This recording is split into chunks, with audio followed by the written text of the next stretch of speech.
అయితే గురుగారు ఒక ప్రశ్న. ఫస్ట్ ఏంటంటే, నా యొక్క జాతకం ఏంటి అనేది తెలుసుకోవాలనుకుంటున్నాను. తెలుసుకోవాల్సిన అవసరం ఉందండి. ఇక నాకో చిన్న తమ్ముడున్నాడు. అతను సబ్ ఇన్స్‌పెక్టర్‌కి ప్రిపేర్ అవుతున్నాడు. అతని సెలక్షన్ అయిపోవాలండి. దానికోసం మీ ఆశీర్వాదం, మాతారాణి ఆశీర్వాదం కావాలి. చూడండి రాహుల్ గారు, మీ పైన చూడండి ముందుగా లక్ష్మీ దిగ్బంధనం విధించడం జరిగింది. మరియు శైలాని యొక్క విభూతి మీకు తినిపించారు. తిన్నారా? మీరు వెళ్లారా? నేను వెళ్ళలేదు గురుగారు. ఎక్కువగా ముస్లింలు ఎక్కడ ఉంటారో అక్కడ నేను మామూలుగా వెళ్ళాను. కానీ బహుశా ఎవరో తినిపించి అలా ఉంటారు. లేదండి. ఆ!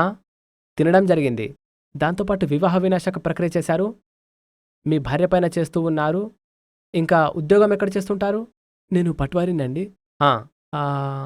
విడానా డిస్ట్రిక్ట్‌లో వెళ్ళాలి. ఎక్కడైనా వెళ్ళాల్సి ఉంటుందా? అవునండి. వెళ్ళి రిటర్న్ రావాలి.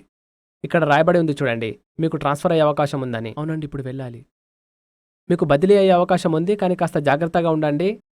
వాహన దుర్ఘటన జరిగే సమయం రావచ్చు. అయితే మీరు రాకేష్ అనే వ్యక్తితో అతని బైక్‌పై కూర్చోవద్దు. లేదంటే వాహన దుర్ఘటన జరిగే అవకాశం ఉంటుంది. అయితే ముందు విషయం ఏంటంటే లక్ష్మీ దిగ్బంధనం విధించారు. అయితే మీ తమ్ముడు సఫలమవుతాడు. ఒకసారి ఫోటో పైన మంత్రించండి. ఎందుకంటే లక్ష్మీ దిగ్బంధనం ఏదైతే ఉందో అది పోవాలి.